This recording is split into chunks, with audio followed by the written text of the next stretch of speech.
Sengo na bayo bapeto mena motima pamba te bango ka bakuma na nzala. Eyo na ngai mundi me papa simo kupanga. Ou bien grand chrétien. Ah, je suis chrétien. D'accord. Koreki oye. Ngai na ko bakisana mingi te. Oyo papa alobi na ngonde ekoki. Kasi soki totali na message ya papa Mfumalongo ndenge toyokeli yango nayebi te soki bato ya presse baza nanu wana bazongela yango na papa Diangenda ainsiste eke na botongi nkamba na botongi nkamba ndenge asengelaki yango bandako ya kitoko ezala ebele alobaki ete to se décourager te toyoki te toyokaki te to se décourager te au contraire tozala makasi na mabondeli soki mabondeli ezalaki te na turbulence oyo ekomaki na ntango wana bapapa bakoki kose décourager ke batiki likambo yango mpe papa Mfumalongo papa Simon Kimbangu Kiangani ndenge tolo yoki tshana nu bata presse bozana nona bochana. Je vous disais, depuis 1960, nous avons pensé construire ce temple. Mais nous avons connu une période drôle. Dès 1960, le 6 avril, que nous avons pensé démarrer le travail. Mais ce n'était pas possible. Ce n'est qu'en 1961 que nous avons posé la première pierre. Mais, pour démarrer le travail, il ne nous a pas été permis. Mais par qui? Puisque nous avons posé la première pierre, on devait nécessairement commencer le travail. Mais nous n'avons pas pu le faire. Et chaque fois, dans nos prières, car les prières nous facilitent nos relations avec Dieu, nous avons toujours senti qu'il y avait une résistance. Et ce n'est qu'en 1976 que l'autorisation nous a été donnée de démarrer ces travaux. En 1976, le 6 avril, nous avons commencé à creuser les fondations.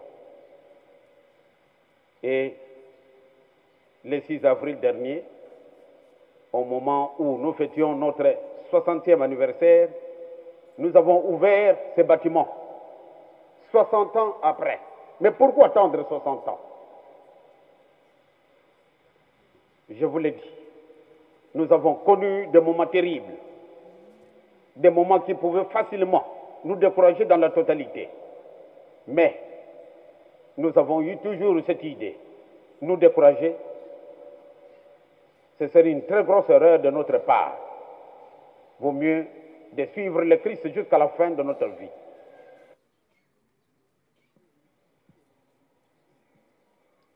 Tolandi te. Yango biso nyonso papa tokomi bana koreki po retraite ezalaki bandaki na 1972. Nde papa esika okendaki kosimba ya biso bana pe tokotaki retraite. Donc ezalaki juste en 1973 na mois d'août oyo maman Marianne asalaki mariage na ye. Et lors ya mariage ya Marianne yango papa Mfumambanza akendaka pe Kinshasa. na mama mfuma mbanza bino nyonso bapapa yo tozalaki no na Kinshasa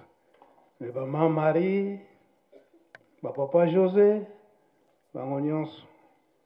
bakendaka Kinshasa me ngai papa mfuma mbanza yepsinga nzoka isalanga mwasi konge yesala espesaki nga motema pasi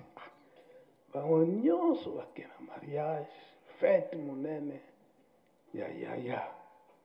nga sikoyo batiki nga bala moko alobi yo tikala kokengela ndako nafandaki na ngai ntango nafandi kuna bakendeki mariage ya Marianne sikoyo kuna nde bambuta ndenge papa alobi bamama nkenda batunaka bapa bana bapapa siko bana na bino mpe bokota retraite bango mpe baza kaka bana lokola bana na bino na kati na bandako na biso bana base komportaka mpe na ndenge ya bana nyonso yango fo bakende retraite bango nyonso bakotaka retraite nga ntango nayoki eko wana ke bandeko nyonso bakoti retraite ngai na ye epai ya papa de la ville azalaka ntango wana papa Mata mobali ya mama Luvuma oyo azalaki na wena papa Mata alobi ngai nabangi na ngai ekoyokende retraite lokola papa Mfuma Mbanza aza te ala bangi na nga ngapi ntango nayoki ndenge nayoki toli namoni papa Sébastien papa Sebusu oyo awuti kokufa kala mingi te awuti Kinshasa ngape posa na ye te nakota retraite wi bango nyonso bapapa Simo bango nyonso na bana Gombe na bana Mokoto na bango nyonso bana Nkamba bango nyonso bake retraite siko ngai namoni ete esalinga motema pasi papa ntango akoya mardi kaka nde bakotaka retraite wana ekomi sikoyo mercredi kala koti te mpe na samedi wana papa Mfuma Mbanza nde ntango bazongi na mama po papa Mfuma Mbanza ndenge azalelaka pendant les vacances boza na misala sikoyo avant bakende nga mosala atikala kotikila ngai ya kolokota matiti na bamboka mpona kolesa balapin na bantaba mosala natikeli yango wana nakuta teke bantaba na balapin bakondi donc ntongo soki etani encore mpe balapin balingaka mingi matiti ya mbala sukali donc fo nakende na nga na parfois nake na velo parfois nake na makolo bamboka nyonso kolokota naye kolesa nde balapin dimanche na ntongo papa aye ntango azouta Mbanza directement ndako bantaba na balapin ezalaki place ndako na nga sikoyo ezali aye wana azwi matiti bantaba na balapin bamoni papa aye bango nyonso baye papa atali bango soki baza ya kokonda ye moko alesi bango ntango aye komona nga alobi naza na esengo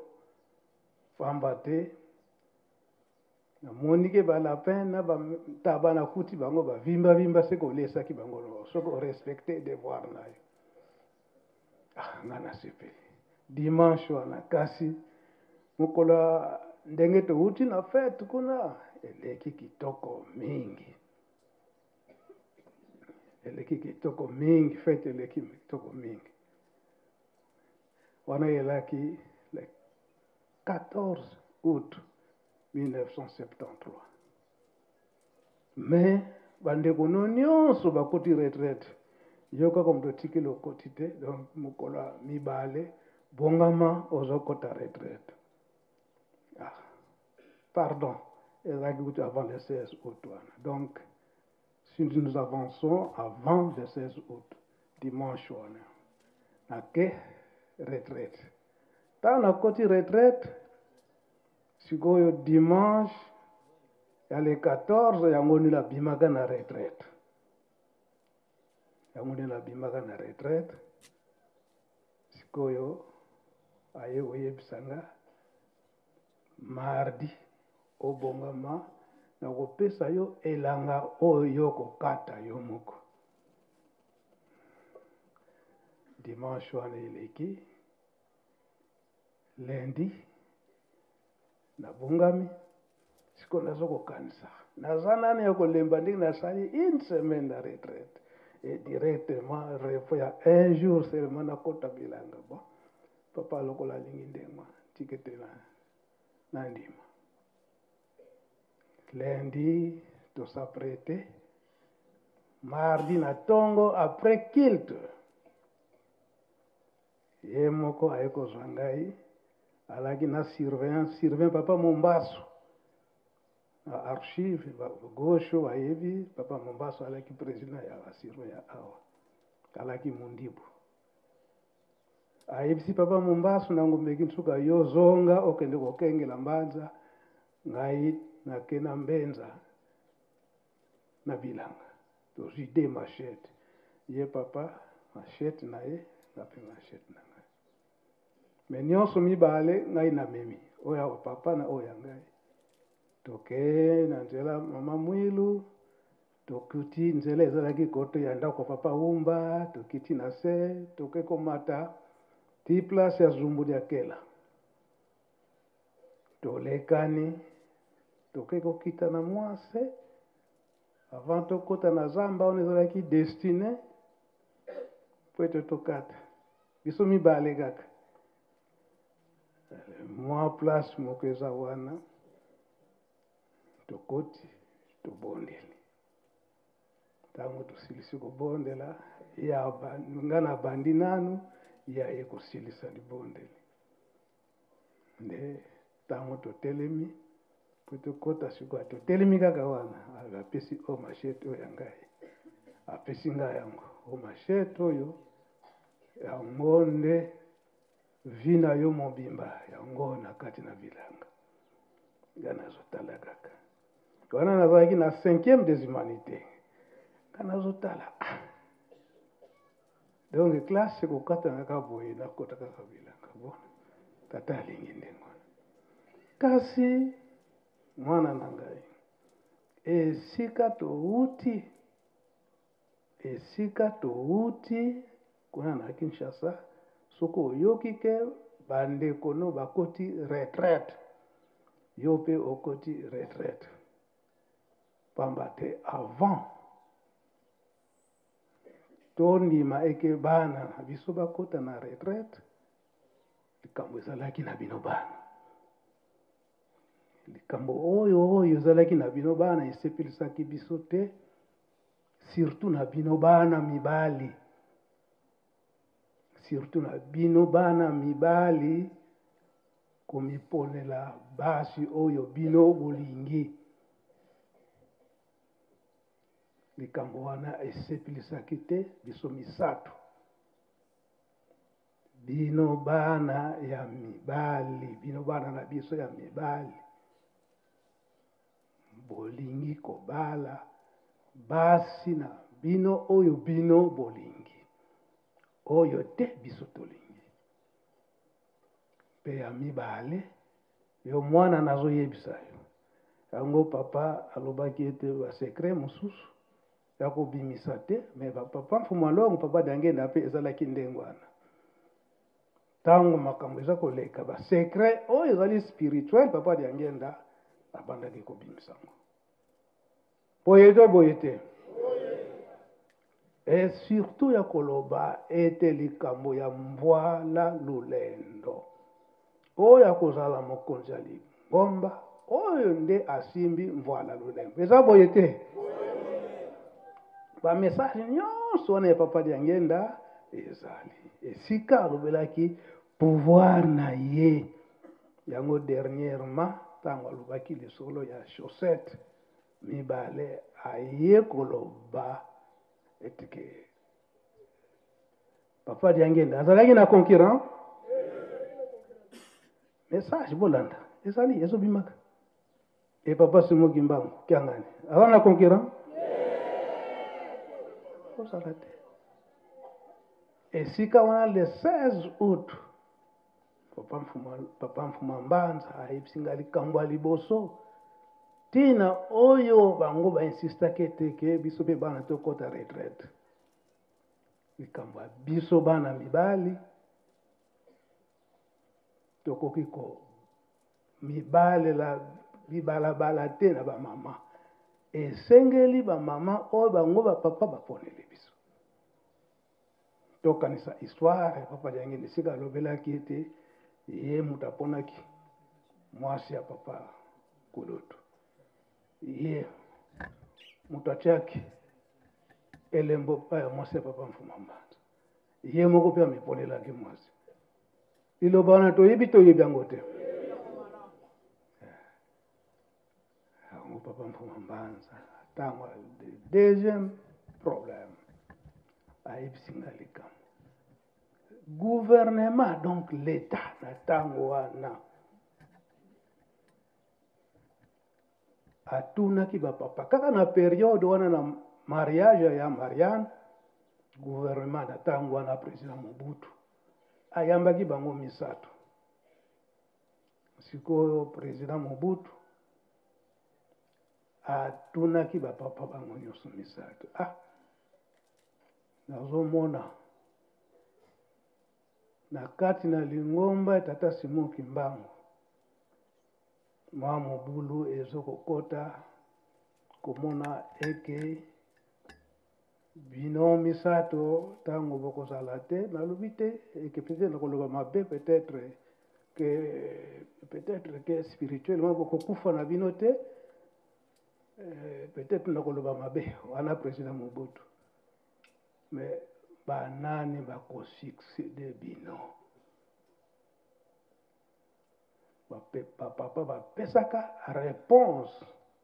na président Mobutu eke koreki oye matériellement nous serons remplacés par 3 fils elingi koloba nini mais spirituellement il y aura seulement un seul fils nayebi te papa Richard yo comprendre ndenge nini wana maloba papa Mfuma Mbanza papa Dialunga nazoyebisa nga le 16 août 1973 wana eti sikoyo naponaki kaka bana mibale mpo biso bakimaki tozala makambo ebele nalakisaki esika wana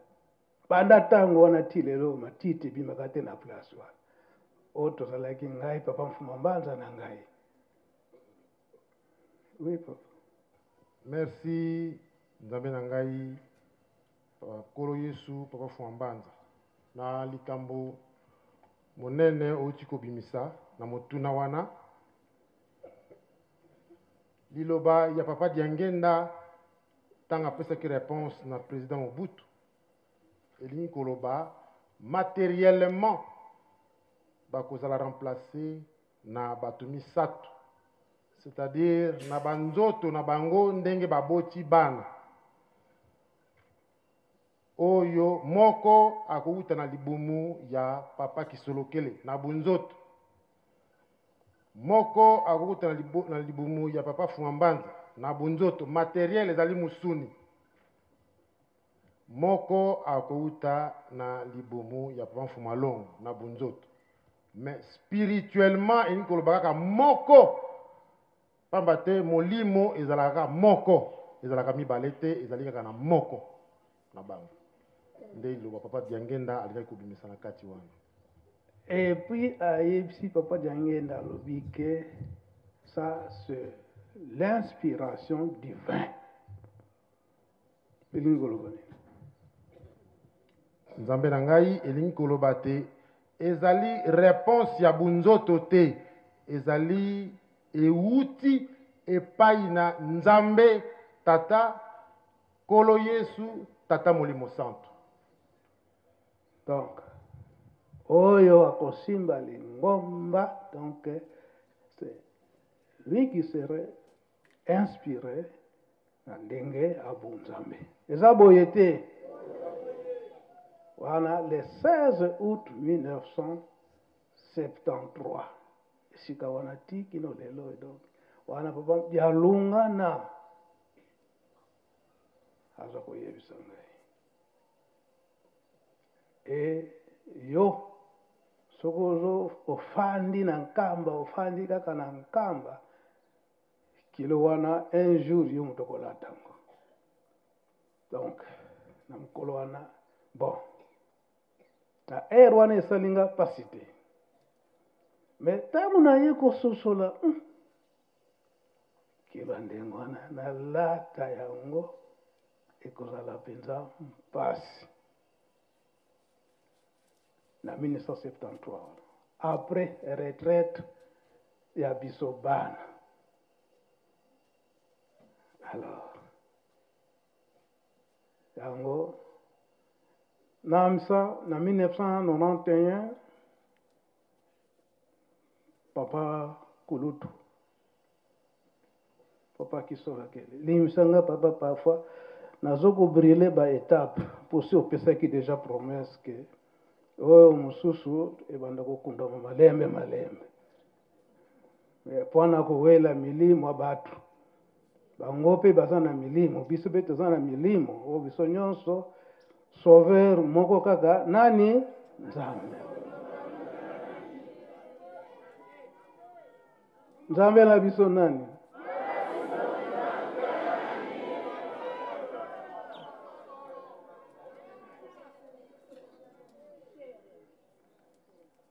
En 1971, papa Kisolo Kele akomaki mukanda epai ya papa Mfuma Mbanza epai ya papa Dialunga. Na mukanda na ye alobi ete yo okotikala na ndenge okotikala o protéger famille et o protéger lingomba, qu'il y ait une bonne marche. Et bien nous français, nous kolobani. Parce que alobela ke ngunda français. Ingeta papa elingi koloba bapesaki mokumba likolo na bino ya makasi ke o modifier programme oyo apesaki bino te pampo ete lingomba etambola sembo po ete lingomba ekota nyamulu te ekende libanda te. Il faut kaka ndenge alobaki na bino bosalela kaka ndenge wana, soki bochange maloba bochange ndenge mususu lingomba ekobunga yango wana po lingomba etambola na aliment na nzela ya sembo olanda kaka maloba oyo bapapa balobaki. Je sais qu'il y aura beaucoup de caprices, mais Mbenza est là. Il essaiera comment rester avec la famille et l'église.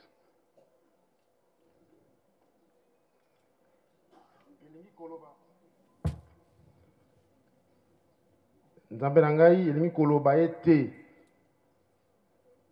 batu pe oyo bakolinga kotia mwa mobulu mpona kobungisa nzela bakozala. Mais yo bino papa Mbenza nde okozala na équilibre, okogarde équilibre entre lingomba na famille po batu bakuta na famille mpona kotia mwa mobulu kasi yo papa mbenza bino bokozala wana mpona kotia équilibre tozala kaka sembo na lingomba. Papa okolimisanga parce que milimo eza milimo ya bato. Koreki oye osali papa olimisaka kaka bana. Tango lisolo wana ya papa kolo tuliki ngai naza kozonga esika ya date ya le 16 août 1973. Donc nazomona makambo eza koavance soki ndeyeni kaka na ane wana ye moko papa kulutu. Donc maloba na ye wana lettre na ye wana ezalaki ya le 23 janvier 1991. Et puis atindi maloba pa ya Marianne ete ye papa Mfumambanza ayebisa ngai benza eke ane wana na ratete ke nazala ya kobala. Bon, voilà processus wana ebandaki 1989 ndenge bafandaki na 5 mois awa nazoyeba batata balingi nini. Nde nakendaka na papa Mfumalongo papa ya Ngenda. C'est vrai nazalaki na processus na ngai ende fo nazwa mama oyo eza na ye sikoyo. Sikoyo nazwi sikoyo processus eke nabala mama natyai na ndako ndenge asengelaki. Ngai natie date papa Mfumalongo alobi te date oyo otie wana yango te. Sala makambo na yo nyonso ezala coutumier civil date ya mariage na yo efo ezala na le 24 août na 91 kaka wana. Na ndimi ndenge bapapa balingilaki yango. Mais après mariage kaka na ane wana nabandaki koluka moyen po ete nazala baposibilité oyo ya ngai moko. Nasengaki nzela epai bapapa bapermettre nga periode wana. Donc nazwaki couloir ya kosala bamarché oyo ekopesanga bamoyen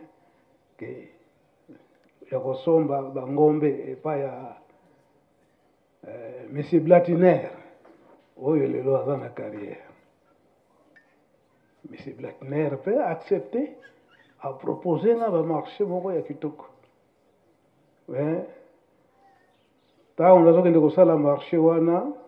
Mfumalongo ye moko il faut que tu sois accompagné de papa avec papa Zako. Donc papa mokimbokianga ni ye nakendaka na tiela toyokanaka. Comme on n'a pas M. Blatner, alors j'ai à te dire, mais que tu te seul. Comme ça seulement deux, toi et moi. À proposer un marché, alors ça va te faire beaucoup d'argent. Et que ngana bana kopesa so bangombe, yo oke koteka bangombe, ils ont pesé 400 kilos, et par kilo, toi tu vas gagner $1. Et je te ferai 100 têtes par mois. Vous savez un calcul. Na yusi bayaya bali lokola yuti pa inaye to accepter. To accepter. Na bonga muke na zaki nango na sombi 10 têtes. Tant to zongi na Kinshasa na expliquer na Mfumalongo avait fait un peu de calcul sur 100 têtes et tu vas sont des bêtes qui pèsent 400 kilos. Et que toi, par kilo, tu vas gagner $1. Par tête, tu vas gagner combien? $400. 300. 400 kilos, $1 par kilo, c'est $400. Et multiplié par 100. 40 000, c'était en 1991. Est-ce que tu trouves cela normal avec ses intérêts? Quand ça qui n'a big. Na kiko mikoti sana mutambo.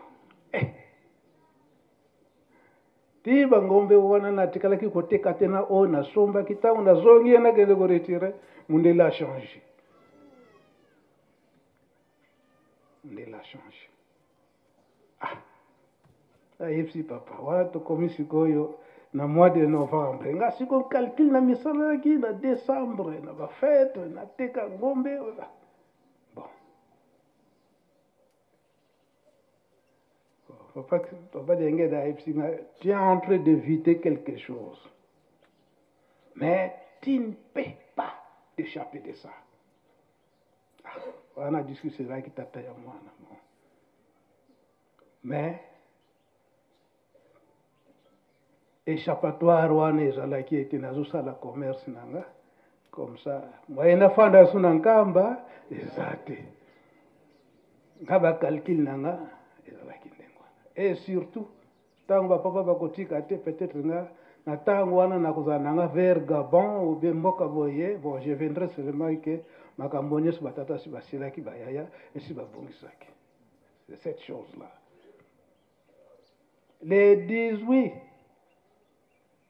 février na nona dewana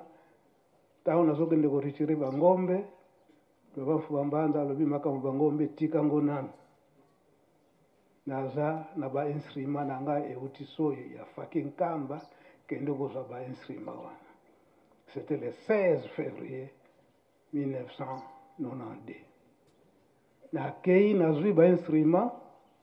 tabozongi na yeko connaître accident entre Mwanda na Boma. Tabo na connaître accident. C'est vrai que c'était mortel. Mais, avant na kende, papa Fouambanza lobi, ozoko kende entre Liwa ou bien Kobika. Donc, ozoko niko connaître accident makasi. Na hésité, parce que papa Fouambanza a reprendre encore 3 fois. 2 fois, 3e fois, papa, boina okende sous-sote, okende gaga. Na hébisi ba protocole bazolaki nango. Notamment José Massala, yo tikala parce que tala papa ndenga lobi. Je ne vais plus que ta mona que nous kufokna yo pe okende na mulongo. José Massala lobi te non, il photo kende kaka. Et le 18 février tango to sali accident wana na moni José Massala na se ya carrosserie nga bango bakufi. Na ba ritantala ba genre ne. Ngasiko na motema na monike na meningambo na tombo la carrosserie parce que bazaki pena la carrosserie na tombo la carrosserie pour être na bimisango papa mfanzu bazalaka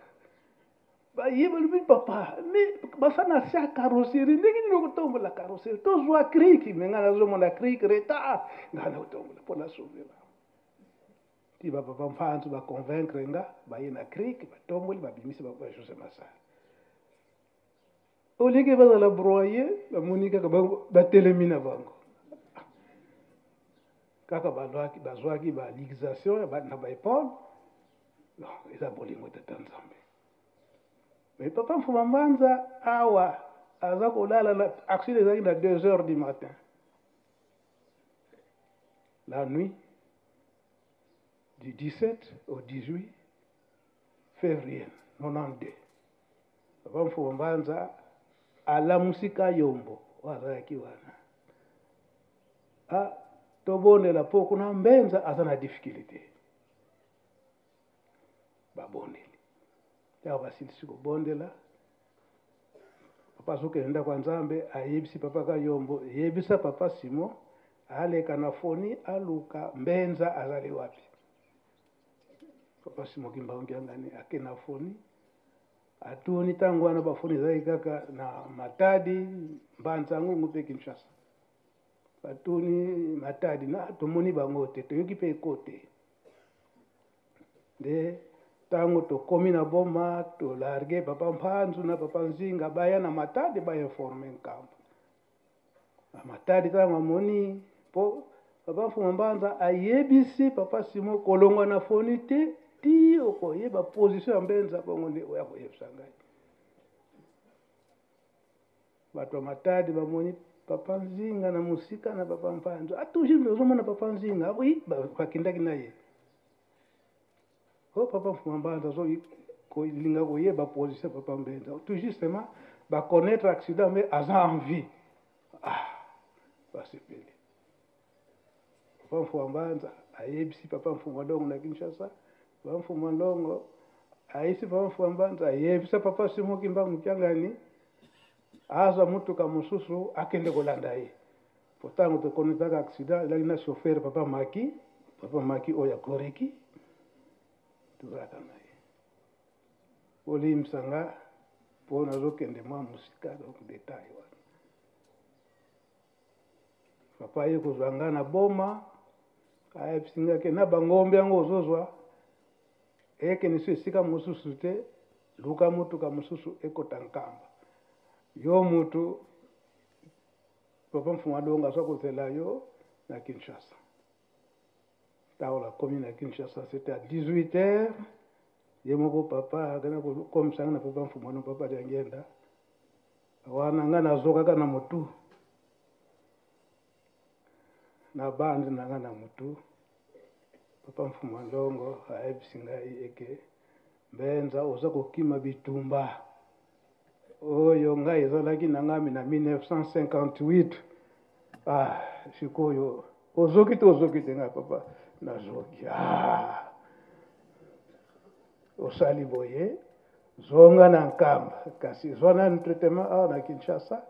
tokozonga no nzela moko nga moko nakende kotika yo papa Mfuma Ndongo akende kotika nga na fandi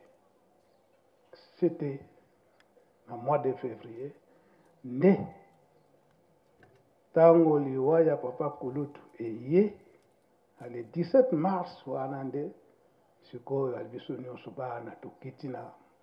centre nde sika papa Mfuma Ndongo ndenge azalaki nde esika wana sikoyo papa Mfuma Ndongo ayebisi ngai eke ngonga ya kozonga na nkamba ekoki tokozonga no nzela moko tozongi yango ezalaki te le 24 mars pardon tango totie nzoto ya papa kisolokele na mabele nde na le 25 août wana bango mibale papa Diangenda na papa Dialunga na bakoti mozole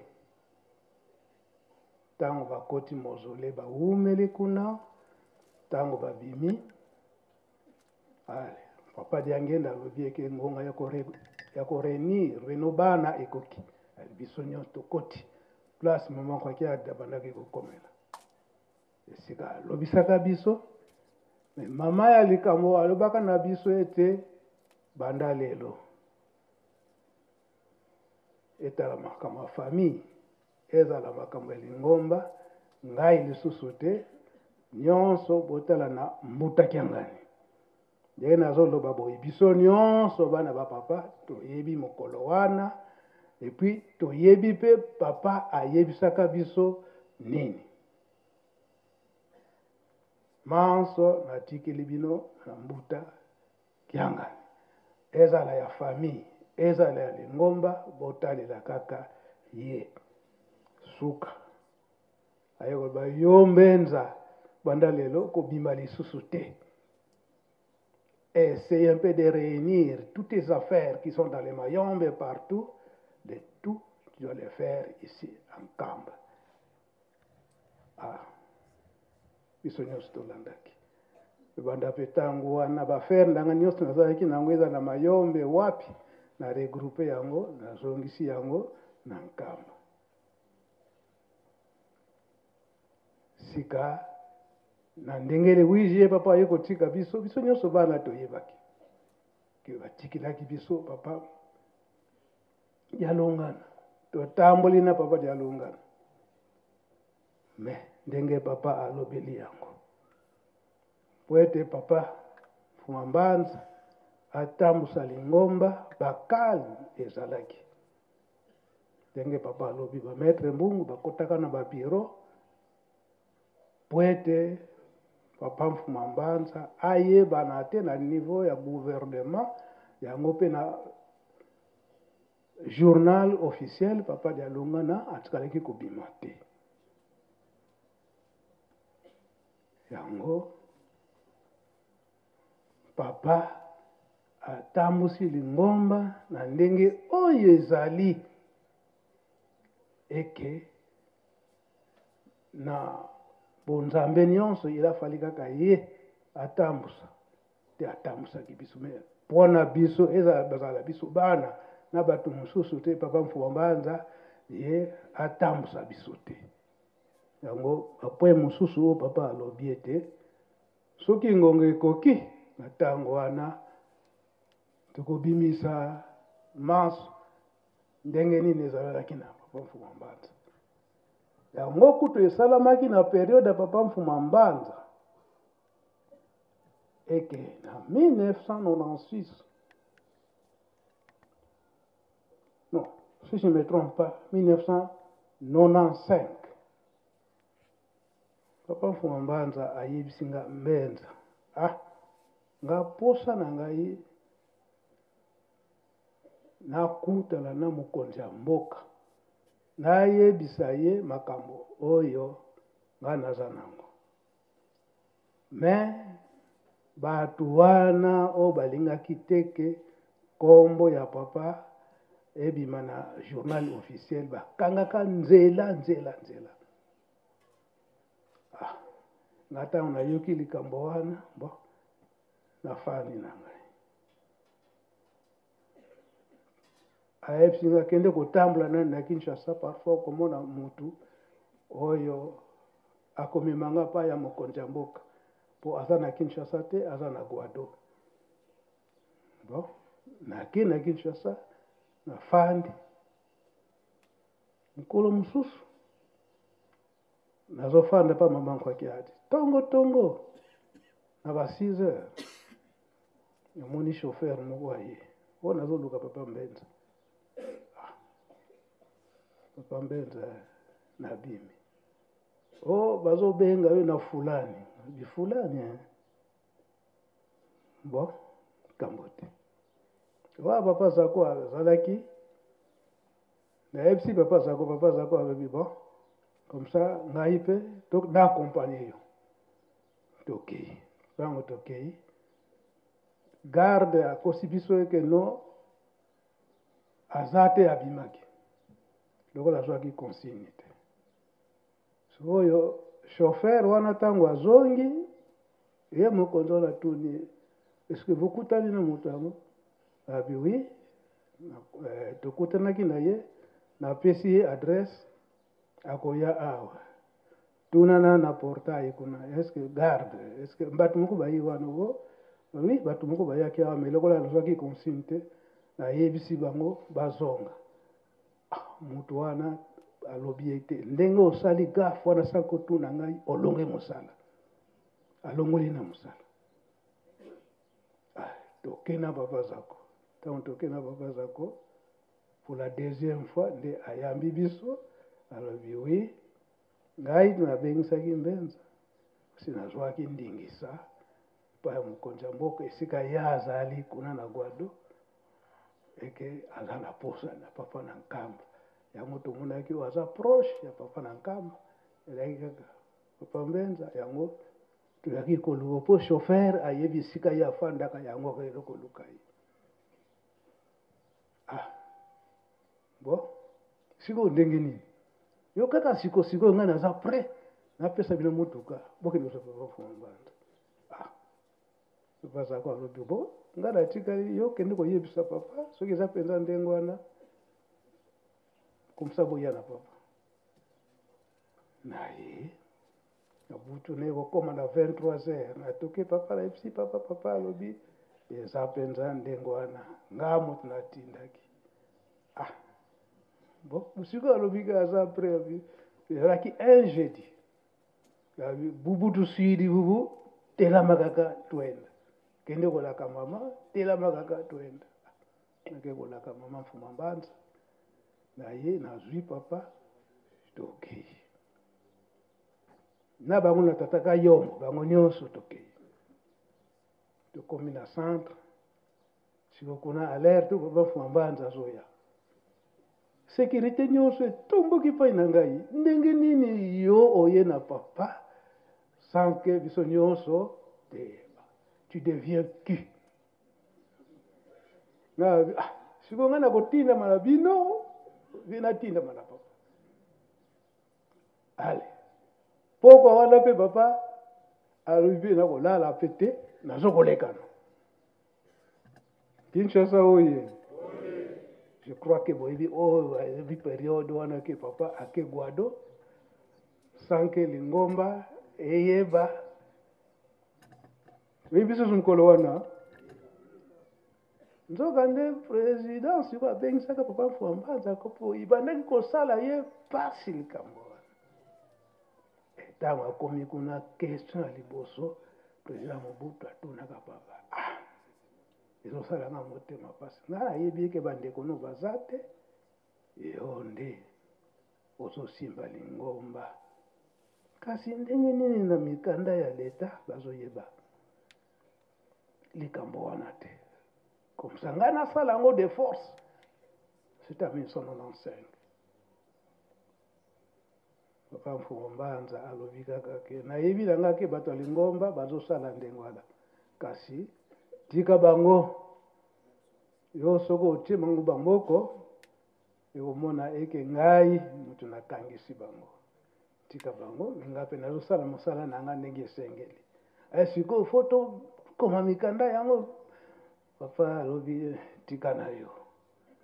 na bonzambe nayebi ndenge nini nazokobongisa samedi wana nazwaka bashok po siko alerte ke papa Mfuma Mbanza fo asambela dimanche na centre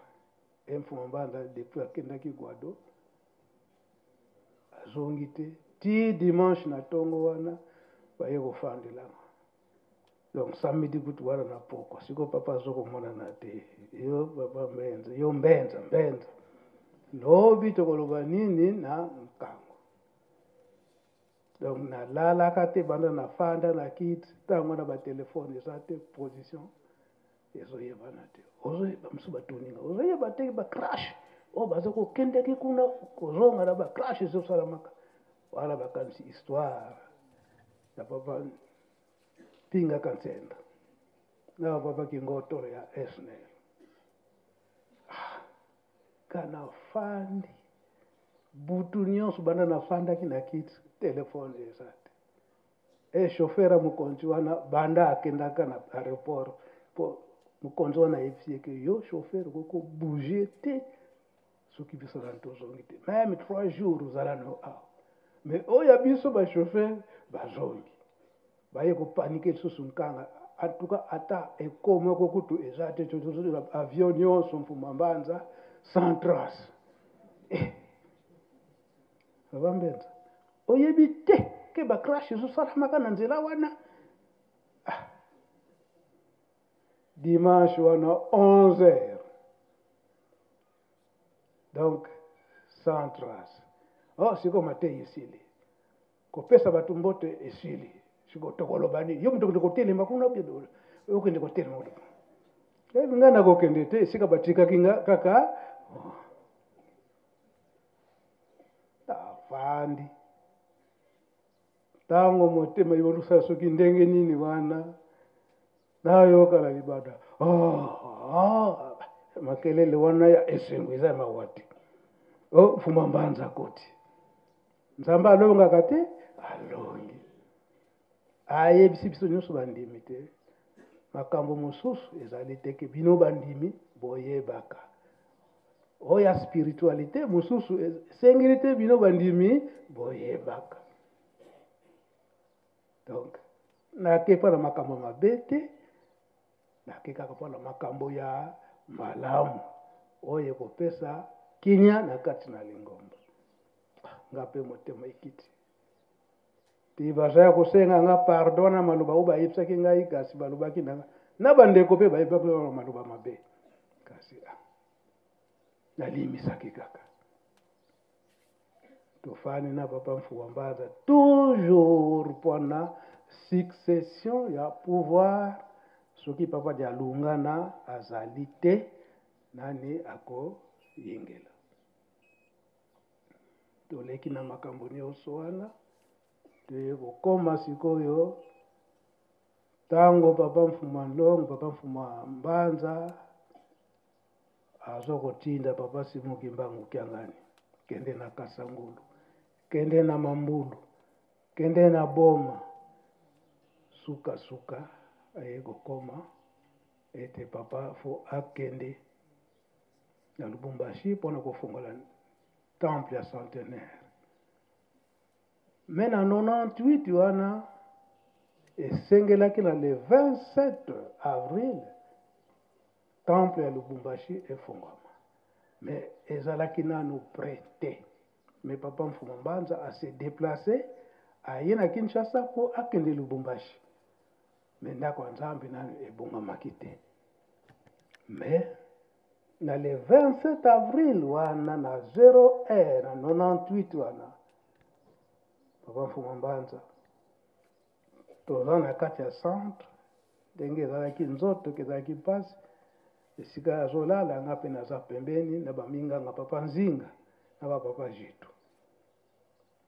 mokolo wana tozalelaka ndenge wana esika papa Mfuma Mbanza bandaki kolala alamusinga pesa ngai nafongola temple papa fongola temple nini meko Lubumbashi papa toza na Kinshasa tokete po misala nanu esili te ntango tozokodiscute bango nyonso papa Nzinga papa Jitu balali tozosolola kaka papa Mfuma Mbanza na ngai enasuka nde sikoyo papa Nzinga ye koyoka papa makambo nini nonga nakanisaki tozala Lubumbashi po ete nafongola ndako ya Nzambe nabongama mais lokola toza nanu awa bolalisanga toa tokomi 2h du matin papa mpe alali naye papa kayombo azalaka te tongo ntango etani tolobi likambo wana nde sikoyo lisanga nyonso ya bato ya Lubumbashi na Kasai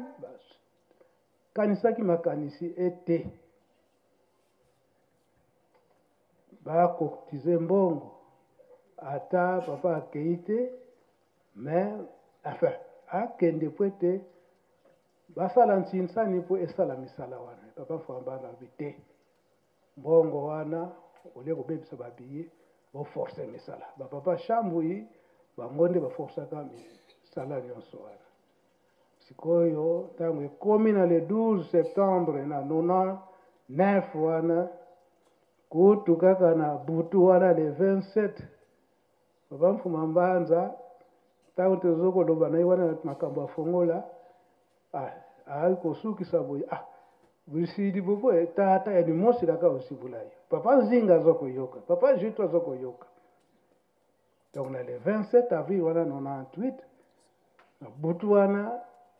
ntango sikoyo nalala na ngai esali boye tata yani mosi ozibula yo nzo tokomoni kaka ke papa Simuki Mbangu ye moko akosala miracle po ete ndako wana efungwa nzoka nde tata kasongwa ndemboko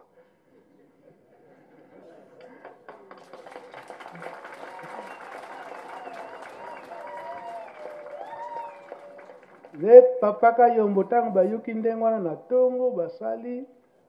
manso le 12 sikoyo septembre po bapesaki date sikoyo tosala effort efongama na date na ye le 12 septembre 99 basalaki effort sikoyo date ntango ekomi pene bango nyonso bayibakaki papa Mfuma Mbanza aza kokende sikoyo le 9 septembre wana na 99 nde papa Mfuma Mbanza alobi na biso nyonso te ngai nakokende te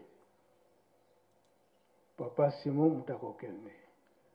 papa Kayombo basalaka manso alobi ke papa fokaka présence na yo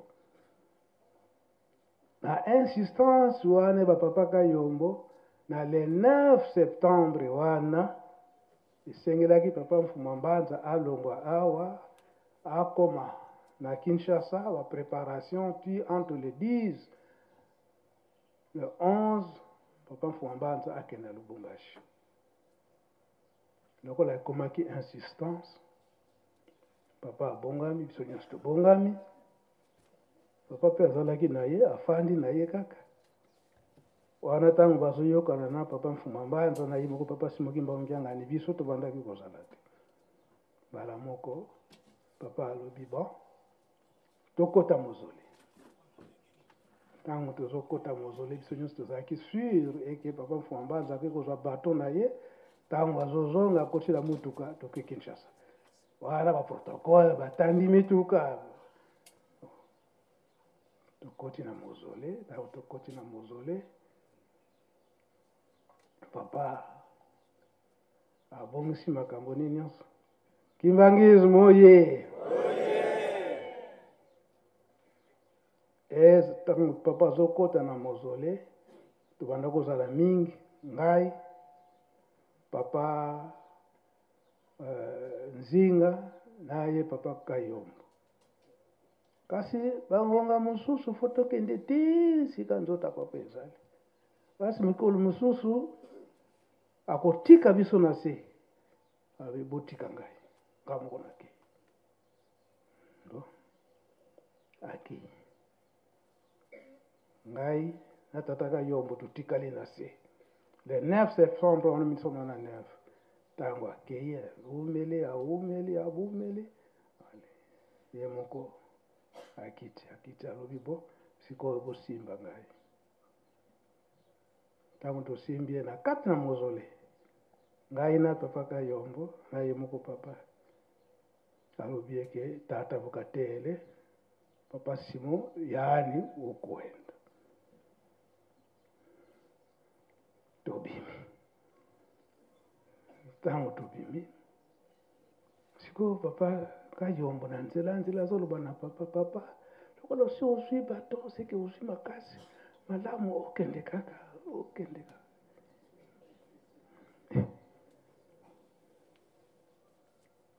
ntango tokomi na porte awa sikoyo bapapa Nzinga bazali papa Mfuma Mbanza papa Dialunga na atuni papa Kayombo ngiyizulile kaka vo papa Simoki Mbangiangani kasonga bimambu bosukuzaya kiti yani nani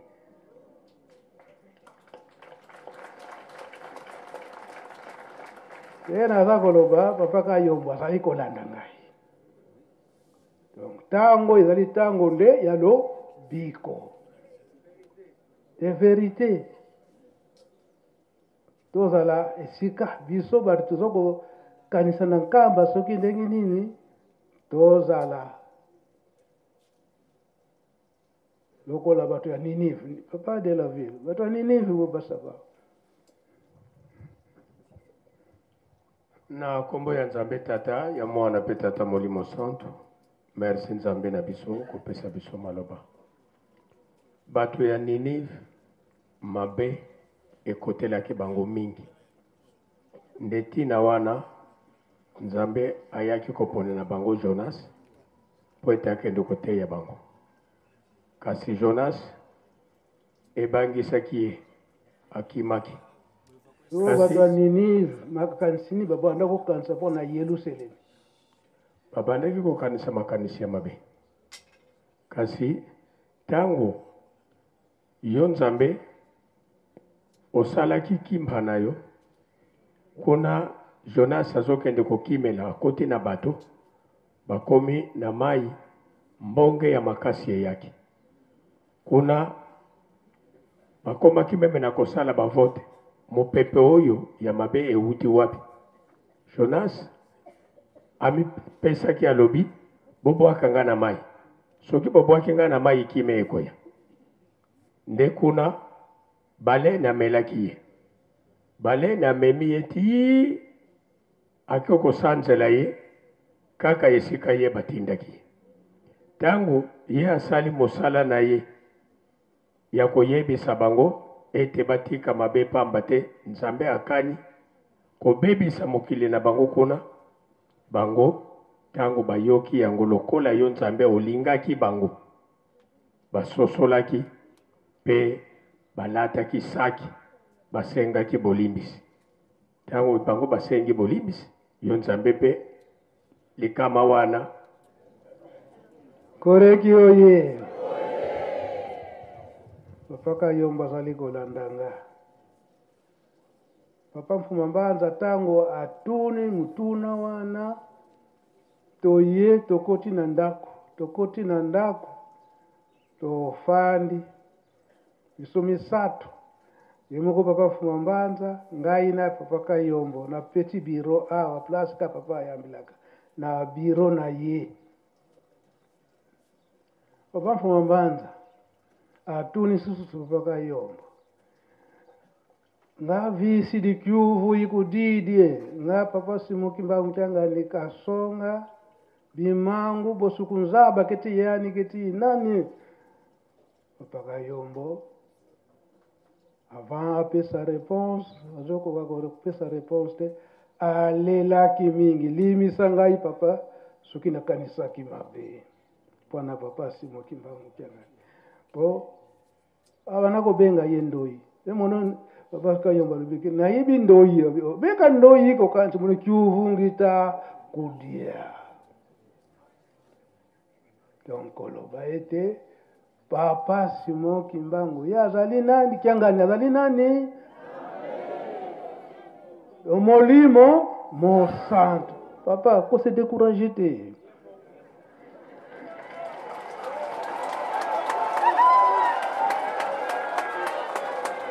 se décourager te papa omitiaki te omitiaki te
papa Kayombo alelaki mingi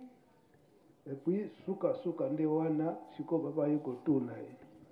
siko makanisi na ngana kende kaka we papa Simoki Mbangu Mchangani nakende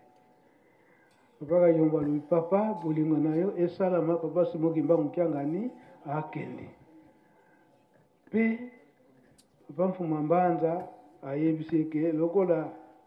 papa Simoki Mbangu Mchangani aza kokende kuna yo pe oza moto ya Lubumbashi oyebi Lubumbashi okokende na ye epe esika wana amonaki ke papa Mfuma Mbanza ondireke apardone ye nde andimaki okende elongo na papa Simoki Mbangu Mchangani nga esika wana sikutado tikalela papa Mfuma Mbanza na le 12 septembre wana kaka na 99 wana tokoti ndako ya Nzambe na ndako ya Nzambe avant tokota ayebisi papa John bata preso bazalaki wana ete bolanda maloba o ngana koloba na kati na ndako ya nzambe yango nde bokopanza na mokili mobimba ntango tokoti ndako ya nzambe matei nyonso esili papa mpe alobi ngai nakoloba te nakobondela kaka na libondeli alobi tata koko na yo aye kuna ntekolo mwana zolo nza to mokili elingi ete asala bamiracle kuna po ete mokili eyeba ye azali nani yango papa miracle kuna kosala kuna na Lubumbashi yo moko oyebi oyinde boyokana na papa Mfuma Mbanza libondeli eutaki awa papa oyo mpe bazalaka na ntango na Lubumbashi miracle oyo papa Simon Kimbangu Nkianga nasalaki kuna eutaka nde awa na libondeli ya papa Mfuma Mbanza oyo makambo nyonso oyo nazali koloba bango moko baza liboso na biso bazali koyoka biso papa Simon Kimbangu Nkianga kutu ntango akomi na Kinshasa eboyaki ye papa Simon Kimbangu Nkianga kokende na ye ntina aéroport donc on dirait kaka tout voyageur bamusicien ya Kinshasa boyebi malamu na bozongi na ye nde sikoyo boyaki kososola Kinshasa nde papa limisa ngai tozokende kaka na point oyo ezali ete kose décourager te papa c'est la cause est juste certainement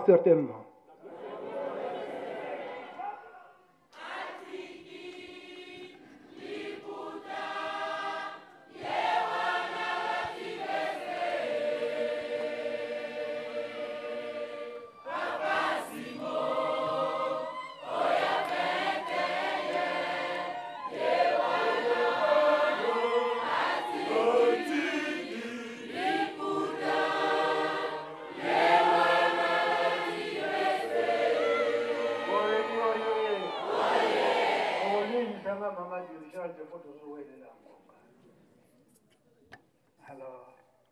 siko na bozongi ya papa Simon Kimbangu Nkianga ni awa na nkamba papa Mfuma Mbanza asa kotuna ngati mbele ngaswa mona wonga kina munovuki kalako fasivo wasonjola papa Simon donc spirituellement papa Mfuma Mbanza atuni ngai eke okobanga kobimisa papa Simon Kimbangu Nkianga ni na ntango wana ngai nakozala te okobanga na papa nakoki kobanga te mbizitu kia kinene niweza charge munene nakobanga te ti tozokofanda banda periode wana donc question kaka na papa Mfuma Mbanza kasi ayikoyebisanga koreki oyela papa diangenda mpe elekaki kaka boye na ntango azwaki kawalolendo abimisaka basekre nyonso wana biso tobombaka baarchive nyonso wana ezali yango mpe ngai naza kobimisa yango banda ntango wana papa Mfuma Mbanza ayebisinga bon kasi mokolo wana eyebani te oyo ngai nakotika mokili oyo napesi yo kaka grand devoir eke mokolo nakotika mokili oyo na aire wana na minute wana yo ozala mosika te ekomeki na ngana équation makasi sikoyo na le 15 août wana na l'an 2001 kwa tomesanaki biso nyonso toke kolala biso na le 15 wana toyekolaka papa Simon Kimbangu Nkianga ni ngai na papa solo tolaki papa tobimi ntango tobimi papa Nzinga alandingo papa alobi zonga nazongi nake kofukama eske ngai soki nazali te okokoka kobimisa tata ke ye mutu akotambusa bino ngai papa sinalobaki nakobanga te bino bolatanga kaka nga mpe natuni te siko mokoni yango ekomi mpe na bie ndenge nini tokei na biso nango mbeke nsuka me nakomi na nda avant nabima epesi papa nzinga question papa apose ngai ezomona on dirait que papa aza na pasi moko ke olanda besoin na ngai soki papa abengisi ngai boya botinda moto aya kobenga ngai epesi papa Jado oya SPC ay papa Jado napesi consigne na papa Nzinga epesi papa Nzinga dans ce cas papa Jado azali awa bongo ya kolukanga nake na ndako ntango nakomi na ndako na mama nakolala te parfois okomituna mwana nini nakolala te tala ndenge tosololi na papa esepe soki nalali nalekani na pongi ntango boya kograte ngala kolekana na pongi ekozala nga mpasi esengo na baoyo bapetome na motima pamba te bango ka bakoma na nzaba eyo na ngai mondimi ya papa Simon Kimbangu ou bien grand chrétien. Je suis chrétien. D'accord. Kasi televisa est-ce que vous allez kobongisa kama ndeyo penza juste ndenge ya senga soko tozala kobongisa ka ndenge ezala kusenga na biso nde vraiment kozala na biso senga kasi soko boningo bozali te kozala ka nayo mutu mibeko te ndenge mpe kosala kana yo misala te ozali na posa ya bamessage ya bapapa ozali na posa ya banzembo na biso bamateya oyo ekocontribue na kondima na yo kende kosabone massivement na chaîne na bino ya sika AK21 officiel wana ezali chaîne ya YouTube et osabone pe na AK21 Kimbangu World na Facebook esika nini tokosalaka partage ya bainformation ya lingomba à travers le monde ozali na Beni ozali na Gemena ozali na Europe Asie Amérique Océanie contactez biso na ba numéro na biso pesa biso ba information toko balancer yango na ba chaîne na bino oyo tozali koloba AK21 Kimbangu World oyo ezali moko ya ba outil ya communication oyo tozali ko travailler objectif na biso ezali nini objectif na biso ezali tokomisela bino ba information ya lingomba tokomisela bino ba message ya papa tokomisela bino ba nzembo oyo ko contribuer na kondima na bino oyo ekotia bino na kati ya unité ndenge bateya ki biso epai ya ba papa misato donc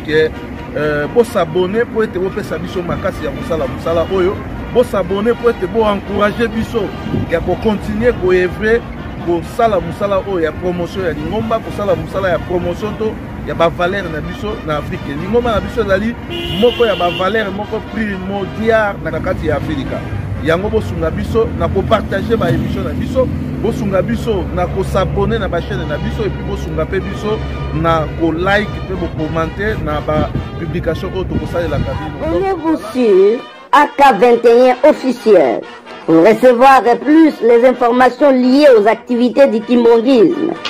Le message de Papa Simon Kimbangu Kiangani, le message des trois voilà, le cantique de l'église et les différentes prédications. AK21 officiel.